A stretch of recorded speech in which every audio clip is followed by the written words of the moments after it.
Assalamualaikum warahmatullahi wabarakatuh. Perkenalkan, nama saya Andi Salmakfira, asal sekolah SMA Negeri 3 Maros, kelas 10-4 nomor urut 7. Mata pelajaran Bahasa Indonesia, guru pembimbing Ibu Ratna Dewi SPD MPD. Di sini saya akan menceritakan biografi tokoh istri soleha. Biografi adalah teks yang mengisahkan kehidupan dan perjalanan seseorang. Biografi ditulis oleh orang lain yang mempelajari perjalanan hidup seorang tokoh. Ada beberapa struktur teks biografi. Yang pertama, orientasi. Orientasi merupakan struktur bagian awal dari teks biografi. Bagian ini mencakup pengenalan tokoh dan latar belakang kisah dan peristiwa yang akan diceritakan pada bagian selanjutnya. Yang kedua, peristiwa penting. Peristiwa penting adalah struktur kedua dalam teks biografi yang merupakan inti dari sebuah tulisan. Bagian ini berisi rangkaian peristiwa yang disusun secara kronologis menurut urutan waktu yang meliputi kejadian-kejadian utama yang dialami tokoh. Yang terakhir adalah reorientasi. Reorientasi adalah bagian yang berisi kesimpulan mengenai rangkaian peristiwa yang telah diceritakan sebelumnya. Biografi tokoh istri soleha, Ummu Habibah binti Abu Sufyan. Ramlah binti Abu Sufyan bin Harb. Abu Sufyan pada masa itu masih menjadi tokoh musyrik dan menghabiskan waktu sekian lama dalam kemusyrikannya. Dengan demikian, ia masih terhitung sepupu Nabi SAW, sehingga tidak ada seorang pun dari istri-istri beliau yang lebih dekat garis keturunannya dengan beliau. Tidak ada pula yang lebih banyak menerima mahar darinya, dan dialah satu-satunya istri beliau yang dinikahi di tempat yang terpisah. Rasulullah SAW melangsungkan akad nikahnya dengannya ketika ia masih berada di Habasyah, sehingga wajar jika yang memberi maharnya adalah Raja Habasyah An-Najasyi, sebanyak 400 dinar ditambah dengan perlengkapan-perlengkapan lainnya. Abu Sufyan adalah seorang tokoh besar Quraisy. Ia sama sekali tidak pernah membayangkan bahwa suatu saat ada orang yang akan menyalahi kehendaknya atau keluar dari otoritasnya. Akan tetapi justru putrinya yang ikut berhijrah ke Habasyah dan menjadi seorang muslimah. Sejak para sahabat dan sahabiah berhijrah ke negeri Habasyah dan berhasil mendapatkan perlindungan dari An-Najasyi, Ramlah binti Abu Sufyan bin Harb atau lebih dikenal Ummu Habibah, Ramlah mengira bahwa ia akan memulai kehidupan yang bahagia dan nyaman. Ia tidak pernah mengira akan mendapat ujian yang sangat berat dan pahit.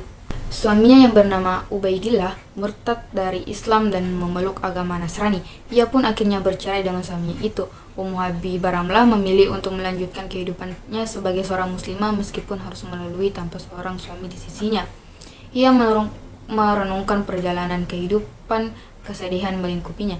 Ia tidak dapat kembali ke Makkah karena ayahnya masih musyrik, tetapi juga tidak bisa bertahan selamanya di negeri asing itu.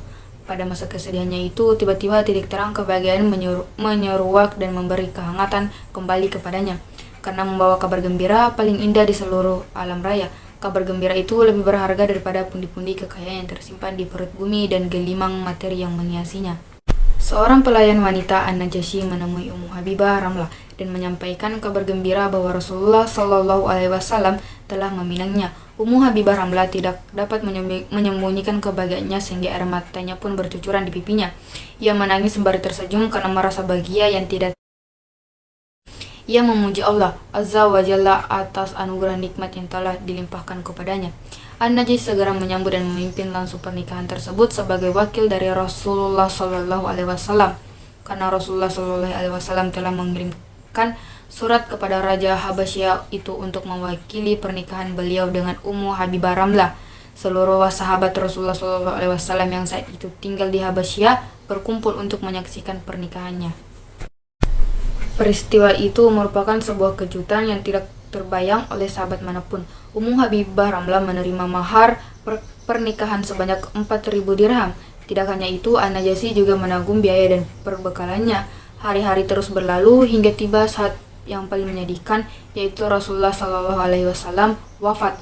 Hati Ummu Habibah pedih dan hancur karena kepergian Nabi SAW yang merupakan Rasul, suami dan kekasihnya. Namun ia tetap menjadi ahli ibadah sepeninggal Nabi SAW. Ia diberi umur panjang hingga masa pemerintahan saudara kandungnya Muawiyah bin Abu Sufyan. Inilah ketetapan yang Allah takdirkan untuk Ummu Habibah. Berbagai ujian dan cobaan berat yang Allah berikan untuk menguji keimanannya, hingga Allah memberikannya kabar gembira berupa pernikahannya dengan Rasulullah Shallallahu Alaihi Wasallam untuk memuliakannya karena keteguhan hati dalam menjaga agama Allah. Tentu saja kabar gembira yang Allah berikan tidak hanya di dunia namun di akhirat kelak. Keteguhan hati Ramlah dalam menjaga agama Allah merupakan suatu pembelajaran penting yang patut kita teladani. Serupa dalam Al-Quran telah dijelaskan bahwa Allah memberikan balasan bagi hambanya yang berpegang teguh dalam keimanannya.